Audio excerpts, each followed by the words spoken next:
I'm Gab. He's Jules. Blue skies over West London. And no, actually, no, it's raining in Horrid, but that's okay. Go Birds, by the way. Go Birds. Well done to you. Well Good done. luck. Yeah, New Orleans, here we come. What a show we have because there is so much going on this weekend. A hat trick from your boy, Julien. Liverpool winning again. United actually winning. How about that? Yeah, somehow. Tough times at Spurs. Napoli indestructible, but Inter fire back. So a ton going on. Yeah. But we're going to start at Manchester City and Chelsea because obviously we talked about City in midweek when they played Paris Saint-Germain and, let's face it, got mullered. Yeah. Now Chelsea comes to town. I think there's a lot of screws turned on City. The pressure here, 1,000% on City because they have that big game against Bruges, which, you figure they should win, but it is a must-win game for them. They come out as winners, but this could have taken a very different turn. Yeah, I think so. I didn't think it was a great game, unfortunately, because they are obviously two big teams. But in terms of football level, I don't think it was that great. The game turns on this massive, incredible mistake by Robert Sanchez to try to come out for a ball that he's got no reason to go for or no need to go for, no urgency to go for, and then get chipped by Erling Haaland far too easily. I think Robert Sanchez, if you haven't seen it, go and check it out. But him coming out of his goal to try to get that ball changed the XG of that change from 0.03 to 0.42. This is what a mistake can do to you at this level. And after that, I don't think there was a way back for Chelsea and stuff. But there's no certainties for either teams. They were not in great form either. But well done to City for, I guess, maybe showing a bit more character to win this game. Yeah, although I think Chelsea laid it on a plate for them. That with Sanchez, and I think it tends to go through a lot of the team. Now they got a huge lift when Trevoh Chalobah came back. Yeah. I mean, it was remarkable. I mean, it was as if like John Terry, Bobby Moore, Beckenbauer, and Franco Baresi rolled into one. No, but it did completely stabilize the back line because whatever he says, he clearly has more faith in. I don't think he has that much faith in any of his central defenders, the ones who are available now. Maybe Levi Colwill, although, of course, another mistake from him in this game. And so Chalobah gave him that lift, and I feel like it all got drained again in this match. And on Robert Sanchez, you said, I think from the time they signed Jorgensen, that Jorgensen is a much better keeper. Absolutely. I thought Sanchez was poor last season. I don't understand the appeal. I mean, is he? And also, he's good with his feet. Yeah, but how good is he with his feet? He still makes mistake with his feet as well. Exactly. Remember against Brighton, that game that Chelsea won, but still he gifted them a goal. He was bad when he was at Forest Green on loan, 5 years ago or something. He's not a good goalkeeper, and this Chelsea project cannot be seen as a serious project, Gab. For as long as they've got Robert Sanchez in goal, it doesn't work. And if you're Jorgensen, every time he's played, and I know there's a lot of Conference League games where he would be too good because even the under-19 goalkeeper would be good enough for that. But I don't know what he has to do to deserve a chance. And I'm really hoping that for the West Ham derby next weekend, he drops Sanchez and finally starts Jorgensen for good in the Premier League. I was really surprised when City, when I see the City lineup and Kusanov and Marmoush are in there. I agree. I thought that was a huge call from Pep. It is so counterintuitive to go two new signings, one of them 20 years old, inexperienced, in a game that is an important game because you know what? I mean, City are up to fourth now, but they lose this game. They're further back. There's teams coming behind them. Yeah.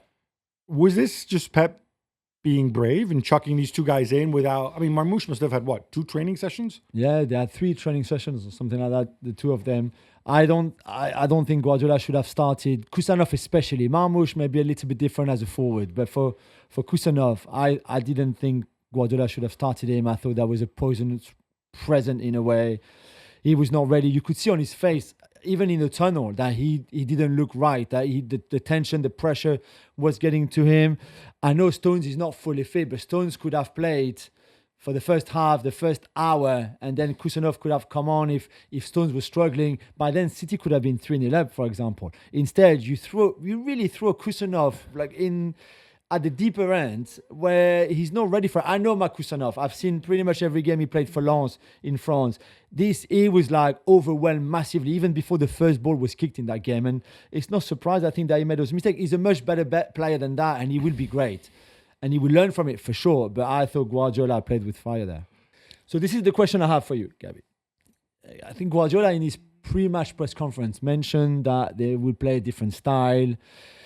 I guess he knew that Chelsea were never going to park the bus. That's not what they do. Under Maresca, it was very likely that they would play with a high defensive line, which is what they do. Okay, so I think we all knew what was coming at some point, considering City don't really have the legs anymore, don't really have the same intensity anymore for the usual Guardiola style of football. Then we knew that at some point they would probably go long. And indeed, they went long, especially more in that second half even than in the first half. And yet, I am watching this game on television. I'm watching Maresca and I'm watching Chelsea, and I see nothing, no changes, nothing to adapt to. Clearly, this tactics from City to play long on Haaland, to hold the ball up and then play everybody else into the game. And I'm like, okay, surely at some point now, Maresca is going to do something, just adapt to what City are doing, to counter them, to defend better against that. And yet he doesn't do anything. And I'm like, why are you not, since when do you not adapt what your team is doing, especially when you're losing, to what the opposition team is doing? So I refer you back, as we all know, Enzo Maresca, previously Pep Guardiola's assistant. Yeah. I have two theories on this one, right? So one, because they both know each other so well, it's the kind of thing where they both try to use reverse psychology. Yeah. So maybe Maresca thinking, oh, Pep knows that I know that he's going to adapt, that he's going to try to get Haaland to hold the ball up and maybe come a little deeper, come short for the ball. By the way, all things that Gab Marcotti has been saying for the last 6 months, that maybe when things go badly, you should use Haaland a little differently. Now Pep has listened and is doing it. Just kidding. So I'm going to surprise him by not adjusting to that, and that's going to confuse Pep. I mean, I think there is something to this, right? You know you're going to adjust. They know each other so well. It is a bit of that jiu-jitsu. Obviously, it didn't work out. Yeah. And the other thing, I remind you philosophically, all these people, they're all children of Cruyff. And Pep has said this in the past, right? If plan A doesn't work, we move to plan B. Plan B is to do a better job at plan A. And I would imagine, especially with a lot of those balls, part of the reason that it was also badly executed by Chelsea. In other words, when they keep the high line, if there's no pressure on the opponent with the ball in his own half, you have to drop off, right? It's the oldest basic rules. In Italian, we call it covered ball or uncovered ball, right?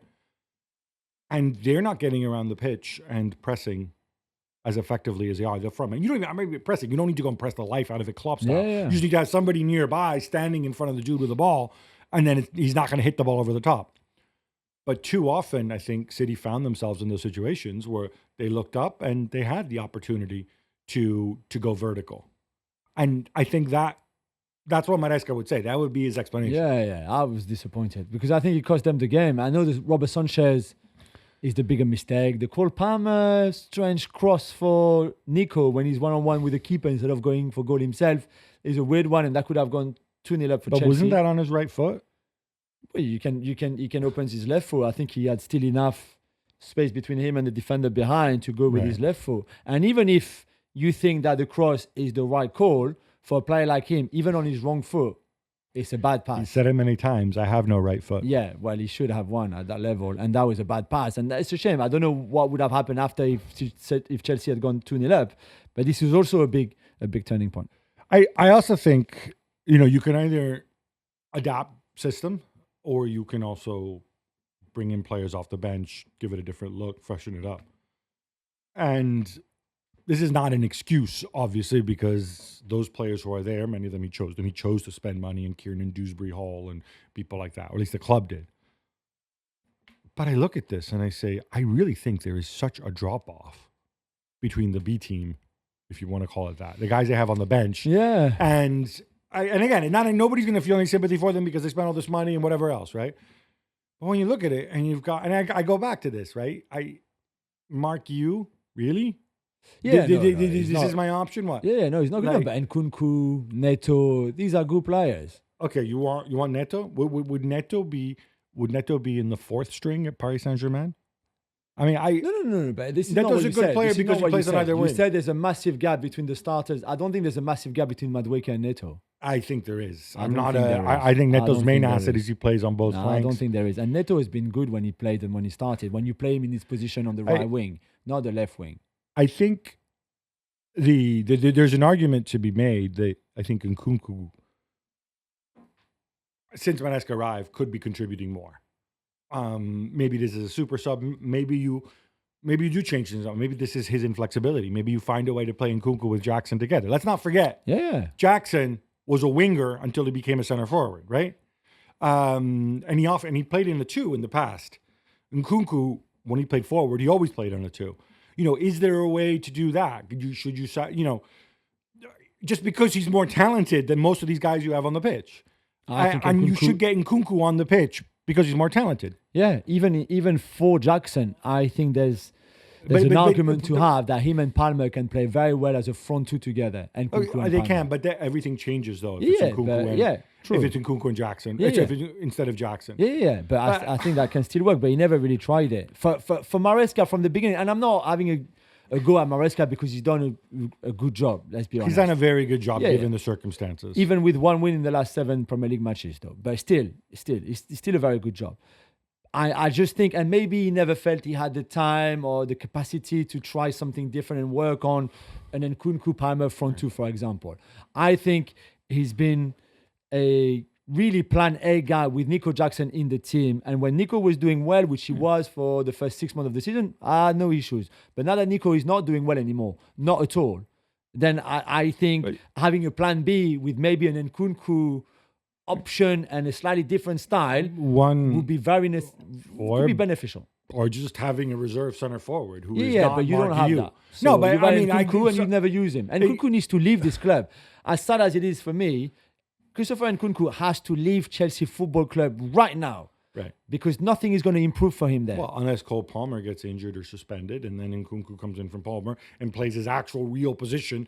But you can't base your career on if a guy gets injured. It is interesting though, and I think this was one of the knocks on Manesca, is he has a very clear way of playing, and he has pieces that don't fit in that. Right? We said it before. True. No, that's very true.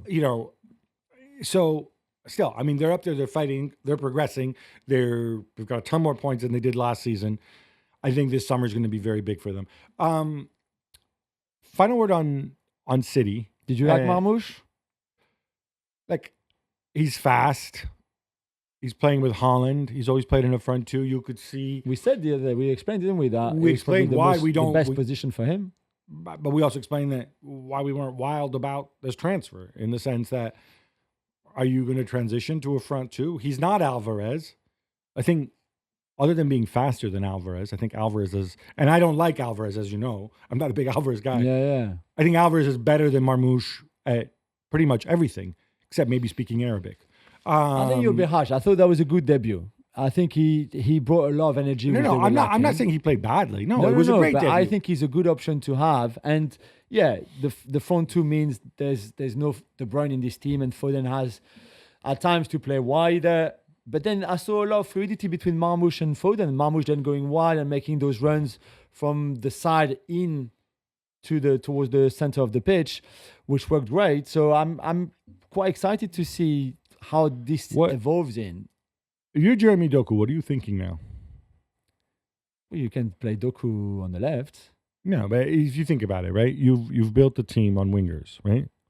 That's kind of been your thing. Doku, Savinho. I mean, without getting into it. And I obviously, I know they have to add depth, right? But Doku and Savinho are still young. I just wonder, projecting forward, where it all fits. I mean, is Marmoush there because Savinho and Doku have shown that they cannot provide? No, I don't know. I think it's a different option. And for the lack of plan B in a way that we talked about Chelsea and Maresca with not using Nkunku a little bit better, for example, I think for Pep, Teams with a high line, you can play Marmoush for all the runs in behind, and he will trouble you, him and Haaland. A team that play a lower block, for example, like let's say a small team or smaller team, or even Bruges in the Champions League. Not that Marmoush can play in the Champions League, but let's say Bruges in the Champions League. Marmoush would not play maybe, but then you have your wingers and you play heavily on your wingers that can make a difference like that. It gives you so many more options to have somebody like Marmoush in your team on top of De Bruyne and Foden and Savinho and Bernardo Silva and Doku and Grealish. They all bring something different. So I can see why they overspent, but I can see why they did it. I don't know. I'm still mid-season. I'm still not totally convinced that I do think that they overspent. But Haaland, okay. I don't want to make too much of a big deal out of it. But I do think I'll be really curious to see how they use him going forward. We talked about unlocking his potential, getting him to do more things than just finishing. I think we saw a little bit of it in this game. I think we saw a tiny bit of it actually in Paris, with the difference, though, that, I think once they took the lead, they tried to settle down, and then it all went out the window. I think it does open up the interplay between him and Marmoush. Should they choose to go with a front two, that is what excites me. I think that is the next phase in his development. Erling Haaland can hold up. People say he doesn't hold up the ball. No, he can. He did it for one of the goals there. Erling Haaland, I think, can also pass, which other people don't. People don't give him credit for. Is he Cole Palmer on the ball? No. But he can pass. He can spot a pass. He can wait a pass. He can lift it. He can fight a pass. It gives you, playing with a front two gives you different points of attack in a way that this doesn't. And my only concern would be this season. Obviously, Pep's not going to have the time to properly work on that. But I think that might be the next evolution, whether it's a Haaland-Foden front two or 1+1, whether it's Foden behind Haaland and Marmoush, sort of projecting forward to a future without De Bruyne and Bernardo Silva. I think that's got to be it. Yeah, except that the long ball, him holding up the ball and the long balls, they will only have 3 more games this season where they can play that. Liverpool, Arsenal, and Spurs. And the other teams won't allow that because nobody would play with such a high defensive line like Chelsea did at the weekend, and like Arsenal will do next week. You don't think a game where City take the lead and the other team have to come forward? You don't think it gives you a natural outlet? Who comes forward? Even the teams that come forward against City don't play with a high defensive line. They don't. Even not Villa. Even not Bournemouth. So even if it's not a super high defensive line, the idea of dropping him, receiving the ball, and distributing it to runners. No, but it's good to have when you play against a team with a high line, like they did on Sunday. Great, and I expect a lot of long balls towards Haaland in the Arsenal City game on Sunday, which is massive, obviously next weekend. But for most of the games they play this season, they won't be able to do it because they just Ederson will never have the ball to play long from his own box. All right, enough City. How about some quick hits instead? Let's go, Gab. Kylian Mbappe bags a hat-trick as Real Madrid stomp all over cellar-dwelling Valladolid. Jules, he has scored in 5 straight games. Yes. He's up to 22 in all competitions for the season. Is he getting the hang of this center-forward gig? Or does it really help when Vini's not there? No, I mean, I think we saw in the Champions League in midweek that Vini was there and it was still... The flow was still there. Yeah, but that was against the Muppet Show. Although, mind you, Valladolid. Yeah. Salzburg and Valladolid, I'm not sure who's best, really. But when that front four of Rodrigo, Bellingham, Kylian and Vini is there, of course, there's still more adjustment to make and all of that. But yeah, I think he's finally found his place there. He's found his mojo again, which is great to see. That was his, obviously, first hat-trick in La Liga, first hat-trick for Real Madrid. It took him 19 games in La Liga to score his first hat-trick for the club. It took Cristiano 27 games. Brazilian Ronaldo 19 games as well. Okay. It took 2 games to Ruud van Nistelrooy in the league to score a hat-trick for Real Madrid. So Kylian could not beat that. But it's better. 22 goals, you say, Gabi, in 32 games now in all competitions is great. And you're right. There's his first goal, for example. He's in that central area. The ball comes to him. He plays it one touch to Bellingham for the 1-2. That's the proper centre-forward movement. We just talked about Haaland and his movement and getting involved like that in build-up play. This was perfect. So it's great. He had a slow start. He had doubts, and now he's come good. So well done to him. The finish on the second goal is absolutely special. Go watch it if you haven't done it. Usual. Also, Asensio at right back, I think, having a center back playing right back in this team helps them a lot. Yeah. I do think going forward, you need to have Ceballos or Modric on the pitch all the time until Kimmich signs. Randall Colomwani goes straight into the side of Juventus and scored to give them the lead. But then Napoli stormed back for the win. Gab, even though he's Paris born and bred, as you know, is one of mine, he's not going to solve Juve's problem on his own, is he? No, he's not. And first of all, the goal he scored is like the luckiest goal in the world. He has one touch in the box. He has one shot. No, when the ball comes off whoever it was Zambanguis, I think. Juve were bad. Juve were bad again. Napoli were good. They took the lead. This idea that, oh, yes, after we take the lead, let's all just retreat and hit on the counter. Motta, that's not what you're there for. Yeah. And yeah, you have some fast players, but Napoli will put you through the grinder. Di Gregorio pulled off, I think, a save of the season contender. Vlahovic on the bench again. This is going badly. This is going to end badly. It's going to end up, unless he moves this window, unless Arsenal come knocking, but you've told me that's not going to happen. Don't think so. He's got to go in the summer. He ain't going to extend. Why didn't you make it work with Vlahovic? So many questions, but we should give credit to Napoli because I thought this game turned out to be easier for them than some of the other ones that they got praised for. Liverpool stomp all over Ipswich 4-1 as Cody Gakpo bags 2 goals. Jules, I felt like they didn't get out of second gear at all. Yeah, I mean, I'm not even sure they went first gear. They went between 0 gear and first gear, and it was still enough. Gakpo, who was rested on Tuesday, didn't come off the bench against Lille in the Champions League. It's like Slot saying to Gakpo, listen, I know you want to play the Champions League, the music, blah, blah, blah, all of that, the lights, everything you want, but I'm going to keep you for the weekend, yeah? And then you go and score 2 goals like he did. He's in great form. Well done to them. Far too easy game. That's not where really they could be troubled. However, when you go to Bournemouth next weekend, that could be a different story. But for that, perfect for them. That's going to be huge next weekend. Yeah. Tottenham lose at home to Leicester. That's right, Leicester City, which means that they have taken 1 point from the last 7 league games, 4 defeats in a row now, and they have won just 1 since November. Gab, the fans seem to be angrier, though, at Daniel Levy than Ange Postecoglou. Yeah, and I have to say, one of the points that they made, it was... whatever, I think it was 24 years, 16 managers, 1 cup. Now, to me, what this says is, okay, Ange has his quirks. Yeah. Ange also has the big mitigating factor of, 10 plus players unavailable, although, Ola also has to deal with it and does rather better, but whatever. Ange plays a certain way. We accept that. But the issue is you, Daniel Levy. The issue is you, your salary structure, your investment. That's how they see it. Now, I think he would have something to say about that.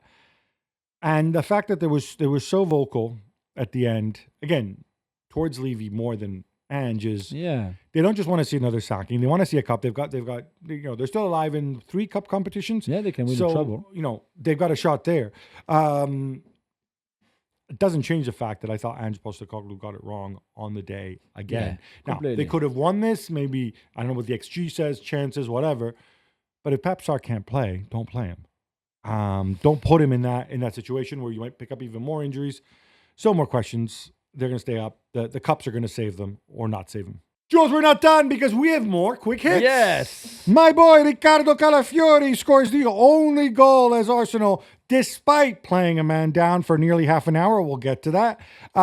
Managed to beat Wolves away. Yeah. Jules, no Saka, no Odegaard, no set pieces, no plan A, no plan B, and yet they found a way to win. Is this significant? Yeah, it is an important win for sure. We've said already last week or the week before how for now, while Saka is not there, and even more when there's no Odegaard either, they have to grind out results, and that's exactly what they did on Saturday. They deserve to win, and Kai Havertz could have had easily a brace because he missed 3 headers that should have been goals, maybe. But considering the circumstances that we're going to talk about now, it's a good win. It's a really good win because they also knew that Liverpool were going to win at home to Ipswich. It was very likely. So well done to Arteta and the boys. I thought Kai Havertz, again, people will no doubt criticize him for missing those chances, but I thought he had an absolute monstrous performance. Yeah, true, but he should have scored at least. Okay, that's fine. But in a game where you need quality and leadership in the front 3. Absolutely. And you look around and you look at who's on the wing. What was it? Was it Trossard, Martinelli? This is kind of nonsense. You've got the kid Waneri chucked in there coming back from injury. He's like, who's going to lead us? Me. Yeah. And I thought he stepped up, and that's all that was definitely. And Gab, Lewis-Skelly got a straight red card for a tactical foul On Matt Doherty, just outside the Arsenal area, just before the break. Did Michael Oliver get it right? And Mikel Arteta certainly didn't think so. No, he certainly did not get it right. Arteta was, I think he was very clear about this. I don't think anybody in the world. Now, I don't like tactical fouls. I think they should be fine with yellow. But unless you make a rule, Yeah, Stevie Nicol yesterday on the FC show where I was on said that you should give a red card for cynical tactical fouls like that. That's fine. But until that's in the rule book, you have to apply the rules. I think this happened very quickly. I think Michael Oliver maybe thought that, in fact, that's the explanation. They very quickly, VR Center told all the broadcasters, like, oh, yes, because he came in too high, as if, like, and then you watch it again. Yeah. It's like, oh, look, it's on his knee. No, it's not on his knee. It's a trip. That's really all it is. You know who I blame here? The VAR. VAR is a man named Darren England who let his country down, or his last name down. There you go. Dude, I know Michael Oliver is considered one of the top 2 refs in England. And so maybe you're like, well, if he's seen it, who am I to... No, send him to the screen. Let Michael Oliver see it properly. You know what? We can blame Michael Oliver. And sadly, there's some weirdos who apparently have already issued threats and abused him. No, this guy, Darren England. I am 100% certain that he has license to go and send Michael Oliver to the screen. If you still feel that way, fine. Yeah. Barcelona put 7 past Valencia en route to a 7-1 win. 2 goals to assist for Ferran Torres against his old club. And Wojciech Szczesny got a chance to make amends, Jules. Yeah, he did. And to be fair, it seems that he's the number 1 now, from what Hansi Flick said after the game, instead of Iñaki Peña. Frankie de Jong, who scored after 3 minutes, the game was over after 3 minutes because there was no way this Valencia team, even with Carlos Corberán, could come back and put up a fight against this Barca team that was far too good for them. Even with Lewandowski on the bench and Ferran Torres starting up front, they were outstanding. The intensity, the rhythm, the momentum that they have is great. They could have scored more than 7 even. So great win for them. Well done. And I feel bad again. Valencia fans, hang tight. He's not Satan's not going to be there forever. No, they had no chance. No. Yeah. But I go back. Poor Carlos Corberán having to work in these circumstances with that owner. I cannot wait for something for him to go away somewhere. It's like a punishment from hell. Yeah. Milan pulled off a wild comeback against Parma, Gab, with 2 injury time goals, but Sergio Conceição is far from happy. Yeah, look, in the end, 3-2, Reinders and Chukwueze, great character, blah, blah, blah. We win. This should be the story. But the thing is, they weren't good against Parma. And Sergio Conceição, somewhere our friend Paulo Fonseca is laughing because this is the same crap that he dealt with before. Rafael Leao, Theo Hernandez, he yanked them at halftime. He took them off at halftime, right? This is the stuff that Paulo Fonseca was dealing with, and now Sergio Conceição is dealing with this. There's one difference. Paulo Fonseca, in addition to being more handsome than Sergio Conceição, you agree with that? Nobody's going to argue with that. For sure. He doesn't lose his cool. At the end of the game, he sees Davide Calabria. He kicked the ball away or something. He decides to go and confront Davide Calabria, who is theoretically, he didn't just go for him. You know what he was saying to him? He says, I will break you. He's freaking Ivan Drago from Rocky IV. It's like, dude, you're not playing a character here called the Milan coach. Yeah, you're a really, really tough guy, right? And he goes, oh, no, it's normal stuff, blah, blah, blah. This is your club captain. Calabria is not good, did not have a good game, whatever. But this is just such a terrible look for the team. So Conceição's assistant is Siramana Dembele, who used to play with me in Le Lila in the 4th division in France. And he's become a really great assistant coach. And as soon as Sergio Conceição entered the pitch at the end... I'm assuming Siramana Dembele is the large black man who pulls him away. But the funniest bit, it's not even that. Is that Sergio Conceição is going onto the pitch to go and confront Calabria. So as you said, his own club captain. And Dembele knows there's something. So he stands like a shadow. He stands by him all along to try to stop him because he knows at some point he's going to try to jump on Calabria. And to be fair, in a way, your assistant is also your bodyguard in a way, and the one trying to prevent you from doing stupid things. Because if Sergio Conceição had grabbed off Calabria, that would have been very stupid. And by the way, Milan not helping themselves because they... bunch of these players went to a concert on Friday night. Some of them, like Ruben Loftus-Cheek, right? Fine, he's injured and stuff, but Davide Calabria was one of them. Set the example. Yeah. And a shame for Fofana, a yellow that means he's suspended for the Inter game, the derby of the weekend. Lisandro Martinez, with the help of a big deflection, gives Manchester United a 1-0 win away to Fulham. How? Jules, this could have gone the other way. Yeah, well, it could have gone a 0-0 draw. That's why he deserved that game. It was a bad game. Was deflection man of the match for United? Definitely. One shot for Manchester United on target. Expected goals of 0.25. And that's the goal. That's the winning goal. The deflected shot by Lisandro Martinez. I guess maybe Ruben Amorim, just before his birthday, just needed a bit of luck, deserved a bit of luck. That was very much luck that won that game for Manchester United. But hey, it's 3 points. You take it and you move on. Marcus Rashford is back training with Manchester United, sticking with them. But Gab, Ruben Amorim doesn't seem to be holding the door open for him to ever play again for the side. He's asked specifically about Marcus Rashford, and he goes to this thing where he talks about, well, if you don't show the motivation and if you don't lead the life of an athlete, you don't take things seriously on the training pitch and off the training pitch, there's a greater chance that I play. And he mentions the name of his 63-year-old goalkeeping coach. Now, I don't know if this is a new Amorim thing, like let me say one stupid thing every week, and then later he'll go and apologize. Why are you shutting the door on this guy? Like, if you don't want to play him, that's fine if you're unhappy with him. But you have to humiliate him now? No. After you say something like this, nobody's going to take him on loan. And you're going to have a guy who actively hates you and who's got a longer contract than you do, who makes more money than you do. This is such a why free say hit. it? Like, why are you doing this as a coach? Do you want to make a bet? Midweek he's going to apologize for this? Or clarify Yeah, like probably, he did when he said they were the worst team in history?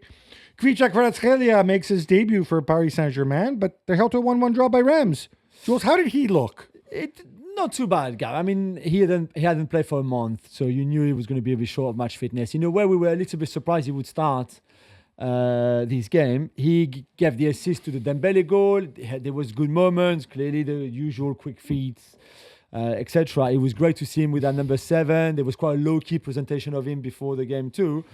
And then he ran out of steam pretty quickly too. So he needs more, of course, but he's still very good. Everybody was buzzing and excited. And yeah, PSG didn't win. They took the lead, and then Reims scored on the counter. And there was a lot of changes compared to the City game with the Stuttgart game in mind as well. Of course. In midweek. So you can understand why. Hey, so Speedy Barcola, did he look grumpy that this guy's playing his position? No. He came on and did well, but they both played together. So Barcola on the right and Kvicha on the left. Bayern grab all 3 points away at Freiburg as Harry Kane gets on the score sheet again. He did, and that's a really nice goal. Nice turn, great finish from Harry Kane. We've seen him do it before.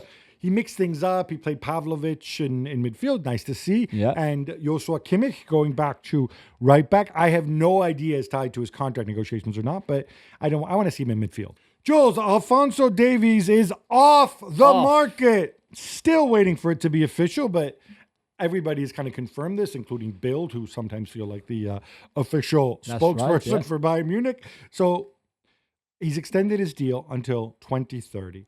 Do the numbers look right to you? Yeah, I've got no issue. It's a high salary, 15 million plus 5 million in bonuses. Plus a 20 million signing on fee that's going to be prorated over the life of his contract. I've got no issue if they can pay that. That puts him quite higher up in the hierarchy of the highest paid player in the Bayern Munich current squad. He's still less than somebody like Kingsley Coman, for example, where Alphonso Davies plays more than Kingsley Coman in this team. So I think that's probably fair. I suspect he would have had similar numbers at Real Madrid if he had left Bayern Munich as a free agent to go to a Real Madrid or to another club, to a Manchester United or something like that. I think he would probably be around the similar stuff. So yeah, I've got no issue at all. I think he's been very good for them. I think this is a lot of money, and it really lays on the market. You can justify it with the fact, obviously, he's 24 years old, so you've got many years to make this up. But I think if this is the baseline, I'm going to quickly try to translate this and taking his prorated signing bonus and whatever. You're looking at about 20 million euros a season, which very, very roughly translates to around 300K a week. Yeah, it's a lot of money. I mean, I think that's probably pretty close to the highest paid defender in the world. Maybe one of the free agents at Real Madrid has more. It's interesting. I mean, I think if you're Trent Alexander-Arnold's people, you're watching this and you're saying, hey, he's kind of like he's not actually because of a different type of player, but he is a left-sided version of me on the right side in terms of attacking fullbacks. This is what I'll put it this way: it's good news for all the guys who are, especially Trent Alexander-Arnold, Yeah. in his negotiations with Liverpool or indeed with Real Madrid, if Yeah. that's where he's going to go. Bayer Leverkusen failed to keep up at the top of the Bundesliga. They let a 2-goal lead slip on the road at Leipzig, but this was a bit unlucky, wasn't it? Yeah, it's more than a bit unlucky. He did the thing that I don't like, where he had Grimaldo and Frimpong started on the bench and Alex Garcia. But they created so many more chances. The SOS, I think, were nowhere They were in 2-0 this up game. as well. 2-0 up, and then they let it slip away.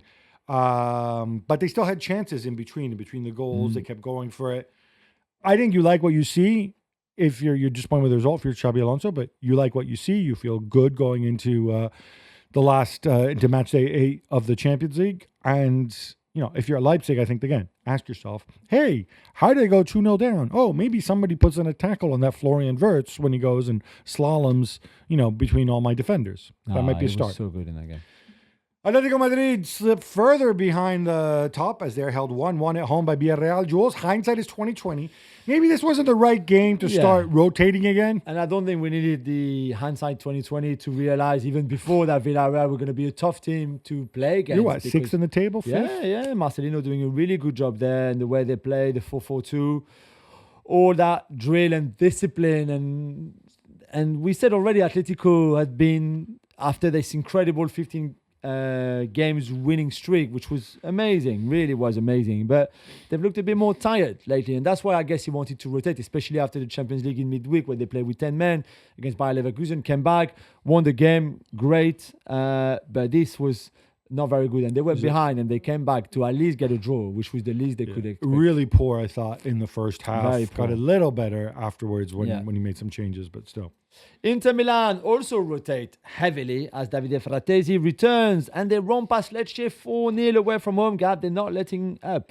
Yeah, he's smart. He's rotating heavily, but he's realized, no, I need to keep Lautaro and Marcus Thuram out there. The Fratesi story is interesting because there were so many rumors saying that, because he hadn't started in a long time, suggesting that maybe he'd go on the market because he does have a market internally. He's been linked with Roma. And in the end, giving him the start, letting him play. Zielinski played in the Çalhanoğlu position and did a decent job. And they're just a lot better than Lecce. They could have scored 5 or 6. Dortmund go to Dortmund, Jules, with someone named Mike Tolberg on the bench. He's an interim coach, under-19s coach, apparently. He is, that's right. Against Werder Bremen, they go a man down after 20 minutes because Schlotterbeck very intelligently gets himself sent off. There's a leader for you. Yeah, ausgezeichnet. Managed to take a 2-0 lead and then get back to 2-2. Yeah, it was. I mean, again, I think we say that every week, Gab, but this sums up their season. But every week there's a game that sums up their season because they're always very much similar, chaos in any way. They could do good things with the ball going forward, and then defensively they're shocking. They can't keep a lead. They can't control anything. Substitutions usually don't work. And it was the same in this game. Werder Bremen are a decent team, to be fair, but you could tell that Werder Bremen were always believing that they could come back. Good at all. I think they're. In this game, you could see that they kept believing that they could come back, and they did come back. And to be fair, Werder Bremen could have easily won that game as well. Schlotterbeck, his red card, dude. 20 minutes have gone by. You're playing against a team that is markedly worse than you. They just are, right? Yeah. You're running behind. You're supposed to be, I don't know, okay, I guess Emre Can was the captain, but you're supposed to be the star defender, one of the leaders of this team. Why do you bring the guy down and make your team play 70 minutes, a man down? Yeah. Honestly, it's Werder Bremen, the guy's probably going to miss, or even if he scores, whatever. It doesn't matter. You'll get back into the game, right? Yeah. Bournemouth are for real, Gab. As we saw this weekend, they beat up Nottingham Forest 5-0 at home as Dango Ouattara scores a hat-trick and they move within a point of 4th place. Yeah, look, I mean, I'm kind of lost for words here. We said Murillo, Milenkovic, Savic, and Sels. That could be the best sort of tight defensive three, the goalkeeper, center backs. They even get the goal. And so you figure, okay, they're going to see this out. No. Just the absolute movement, the way Andoni Raiola goes and he puts on an extra forward. He's done it before. Yeah. And these guys all move. Dango Ouattara is not the center forward. He's playing because Evan Nielsen's out. And I don't know if it's. I guess it's the work he does under the training pitch. He teaches Yeah, the intensity their is movements. great. They have intensity, but they also have such precision Yeah, in their yeah. movements. The guys, they know where everybody else is going to be before they get there. And then on top of that, they have some good players at the back. Zabarny, obviously, Kirkez is, I think, next level. Yeah. And honestly, we said it before. We teased it. This game against Liverpool cannot afford to look past this game. I mean, having said that, Liverpool might stuff them 3-0. Ha ha ha, Gab, but you said, okay, fine. But I think this is going to be, in some ways, one of the biggest challenges that Slot's going to face, certainly in 2025 so far. Monaco stay third against a struggling Rennes side as they win 3-2. But Jules, we all want to hear about Magnus Akiluch's acrobatic. Look, you're the Techers guy. Yeah. There's overhead kicks and there's overhead kicks. This one was special. Yeah, the ones that you shins, basically. There's other that is perfect connection with the ball. There's one usually when the ball comes from the right, you hit them with your right foot, so you're facing the ball come in, and you obviously the overhead kick goes over your head. And when the ball comes from the left-hand side, it's with your left. But Magnus Hakliush is left-footed, purely left-footed. So he managed to hit that overhead kick from a cross coming from the right-hand side. So pretty much with his wrong foot as the way you would hit your overhead kick, which is, I think, even better. So go on social media. It's everywhere. I posted it too on X and Instagram because I just think it's mind-blowing how it's... And yeah, maybe the goalkeeper who gets a hand to it could do better, but I think he's also surprised because you don't expect Akliouche to do the overhead kick, to hit it that way, because again, the ball comes from the wrong side for him as a left footer. So it's an incredible... I mean, he's so good. He's 22. He's an incredible talent and will be like a superstar very soon. The other thing about this goal is a lot of times overhead kicks, obviously you're using your weight, you throw yourself in the air, and like you said, obviously the footedness is the hardest part. But also, he looks so coordinated when he does that. Yeah, it's not. Sometimes you see it with his limbs flying everywhere. No, none of that. No, it's so good. Atalanta keep the pace in Serie A as they win 2-1 away in Como on Saturday. And Matteo Retegui grabs another 2 goals, Gab. That's right. Atalanta's still up there. There's not the best performance from Matteo Retegui. Cesc Fabregas was very, very grumpy after the game. Even though he got a good goal from Nico Paz up to 5 this season. Player, Nico Paz. By the way, Real Madrid fans, he's a Real Madrid, I think they have a compra on him or whatever. He's one of yours. Yeah. I just want to point out about Matteo Retegui, who, like, I always thought, okay, this dude's kind of ordinary, and he's an Italian international because we don't have anybody.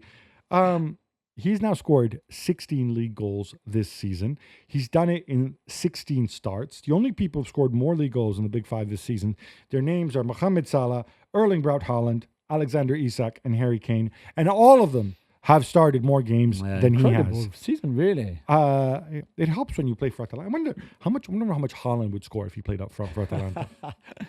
Marseille lose ground again, Jules. 71% possession, mostly sterile possession. Yeah. And they fall at Nice 2-0.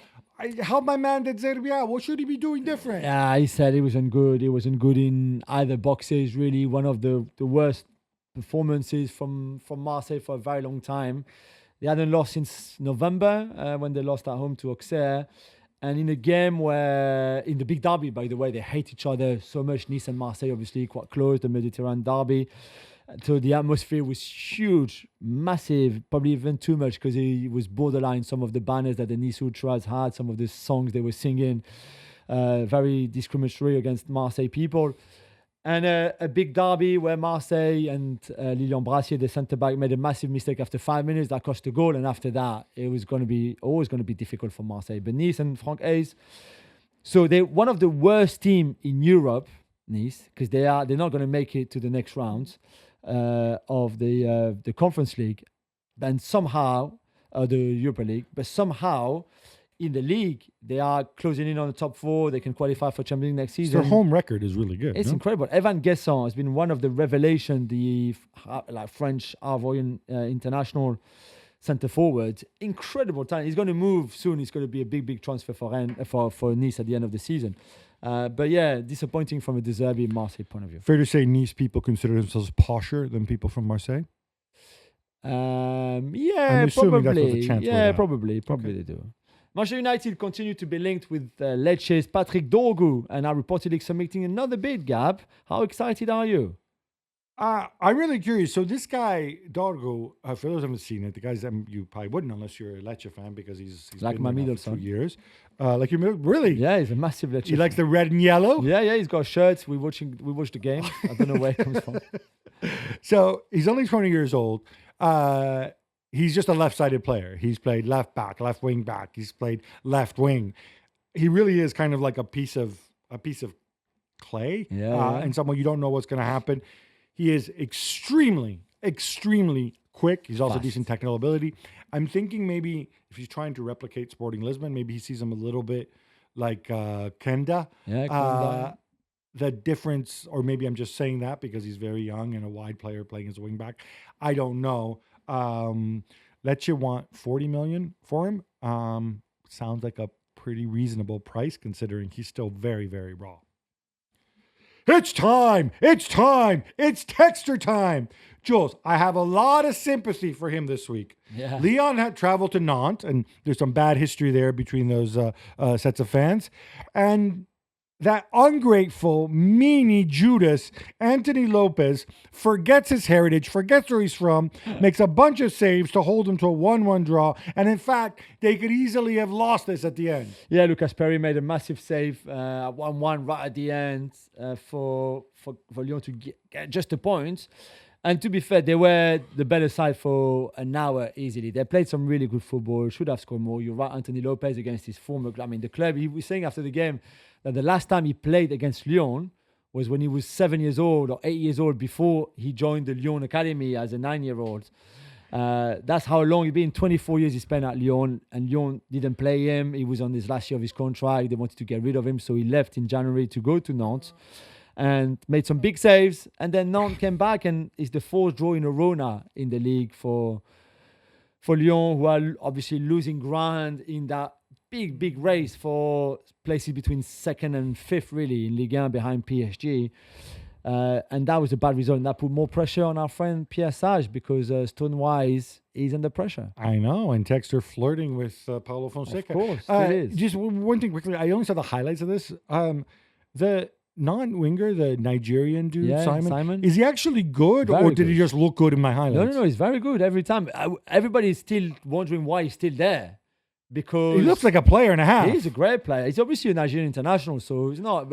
He's better than Nantes. No offense to Nantes, but he should be better. And at some point, there's a better club who's going to come and spend a bit of money on him because he deserves it. And yeah, great assist on the Mustafa Mohamed goal. Who they need Mohamed back to his best scoring because they are struggling. Footballers buying clubs has become a thing, as we know, with Iniesta and others. So Daniele De Rossi has bought his boyhood club. Yeah, it's sweet. So Daniele De Rossi is from Austria, which is one of the sort of if you look at Rome on a map of the world, it looks like Rome is right on the sea, but Rome's not actually on the sea. It's a little bit inland, and Yeah. so like sort of 20 minutes, half an hour away, depending how quickly you drive, is Ostia, which is kind of like the seaside beach community. And that's where Daniele De Rossi grew up. And Ostia Mare is the team where he started out. He said, I don't remember the last time I felt so thrilled. He was absolutely beaming. That's great. They're in the 4th division, right? Yeah, I think a 4th tier. Yeah, it's the level I think beneath that. So they got a ways to go. Yeah. But by the way, if you're into Daniele De Rossi and Ostia, there's a Netflix show called Suburra, which is kind of about crime in the underworld, and the main character in it actually looks like Daniele De Rossi, right down to the beard. Rudy Garcia. Back in the job, Woo! Jules. Well He's the done, new Rudy. Belgium boss. He Hey, what is. happened to the Julien Lopetegui guy? Well, I think he got between the two of them. I think Thierry Henry might have been on the shortlist at some Of point. course, Thierry Henry's on the Yeah. short list. But they went for Rudy Garcia because obviously he's got this great international football experience. Oh, not really, not yet. But it doesn't matter so much. They loved him. Apparently, he was very convincing in his interview. I think it helps when you're Rudy Garcia interviewing for this job and in your pitch, you can bring Eden Hazard with you. I think that made a big difference. Eden is going to Because- come and not... So it's weird because he brought him on in the pitch, but Hazard is not going to be in the staff purely, as in like Thierry was with with Roberto Martinez, for example. But Hazard is still going to come over and help Rudy Garcia with the team. So maybe be a mix of a team manager, forwards coach, assistant coach. I'm not really sure exactly what Eden is going to do. Eden, who lives in Madrid, by the way, so he'll have to travel to Belgium every time there's in an international break. Sorry. I don't know. I'm happy for Rudy if he's happy. I'm curious to see what he does there, because in the end, to be fair, he might be a bit of a coup. He could be, I think. The problem with Rudy Garcia was consistency, right? Yeah. Because he could be a great coach for 1 game, 2 games. Remember at Roma, there was incredible first 10 games that they won in a row.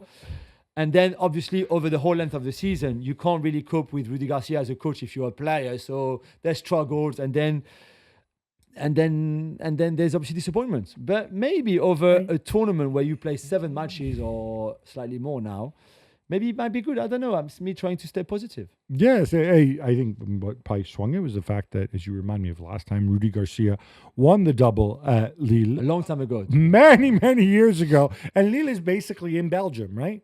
Yeah. So, and culturally Belgian, just about. Yeah, exactly. So, just there about. you go. Yeah. Gab, remember the guy who abused Kai Havertz's pregnant wife on social media after the 2-2 draw with Aston Villa? Well, he's been caught.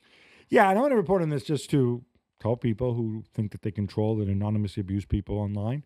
It's a lot harder to do. It turns out that this is some 17-year-old kid, which I'm assuming why he wasn't named, shamed, and humiliated. I'm assuming that his parents will put him in his place. But what was interesting, Arsenal use there's a, I don't think it's an app, but there's a service called Signify, which you can, this company that provides this service that apparently they can go and they can track people down when there's suspected crime. So I don't know the full ins and outs of how it works with the social media providers and stuff like that, but it is good that companies care about their employees enough to go after people who take liberties, and especially with somebody. I mean, I can't imagine that this poor woman having to deal with this as well.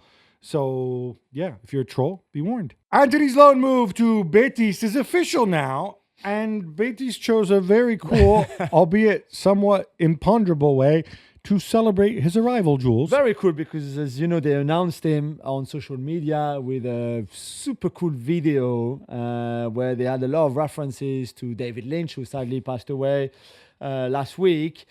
And you could find a lot of his kind of movies or like references to the movies. Yeah, it was filmed very much in David Lynch style, with sort of bold colors and sort of absurdist, disturbing pictures, and and clearly like references to some of his movies and stuff, like Twin Peaks, etc., or series like Twin Peaks and Mulholland Drive and all of that, which is great. I don't know how many. Maybe David Lynch is massive in Sevilla, and loads of Betis fans are huge fan of his work. But unless you're a really David Lynch specialist, there would be a lot of those references that go past you, right? Unless you find Antony's existence itself is disturbing and imponderable. I mean, maybe that is the message that they wanted to send. And it's super cool. It's a super cool video. Yeah, it is. I mean, you should check it out if you like. I thought I liked Twin Peaks when it first came out many, many years ago. I was in school, and I tried to. Oh, look, this is so intellectual, so bold. I didn't like any of his other stuff. I thought, all right, dude, you're laying it on way too thick. But obviously he has a massive following. I tried to figure out what is the connection between the city of Seville or Andalusia in general and David Lynch. I could not find one. To Spain broadly, some people said that, he was in some way was the heir to Luis Buñuel and Salvador Dali. Yeah. Maybe I see that a little bit, but I'm not sure today. Dali's not from Seville, is he? Neither is Luis Buñuel, right? No. So, yeah. I don't get it. So, Betis social media guy, please get in touch with us. Explain your vision in doing this and check it out. It is fun. It is fun and it's creative. FIFA President Gianni Infantino is in globe-trotting mood. Gab, he was at City Chelsea on Saturday, then at Fulham Manchester United on Sunday evening. And earlier in the week, he was at President Trump's inauguration. He just wanted, a few air miles. Yeah, in between, he was in Italy too, because there's a picture of him with Kimball Musk, who is Elon Musk's less wealthy brother, and the Italian deputy prime minister. I want to go back to this. I know it was obviously a week ago. He's received some criticism in FIFA world. He was obviously President Trump's inauguration with all the tech guys and whatever. I mean, he was very, very prominent there. And it's not so much that he was there because it's not a political thing, because ultimately, you need to, they're hosting a World Cup. Yeah, and the Club World Cup. It's important. Whoever Mickey Mouse could have been president and he would have been there. I don't think there's a political statement to read there. Just the way he posted about it 9 times on Instagram. And he loves his Instagram. And I'm like, 9 times? Like, this is a little bit. Yeah, like just, you're there, you say your words, you thank him, put out a couple of posts, but not this continuous thing. And it's interesting. I wonder too Johnny. if the Gulf of Mexico becomes the Gulf of America. I wonder how the 2026 co-hosts might feel about that. That's But true. hey, Johnny will cross that bridge when he gets to it. Jules, this brings us to an end, but we got to come back on Thursday. Yeah, of course. First time ever. Red Zone Heaven. All 18 Champions League games kicking off at once. Still, stakes very, very high. I think all but 5 teams already know that they're going home. The other 31 still have a lot at stake. Until then, love the game, love your neighbor, love yourself.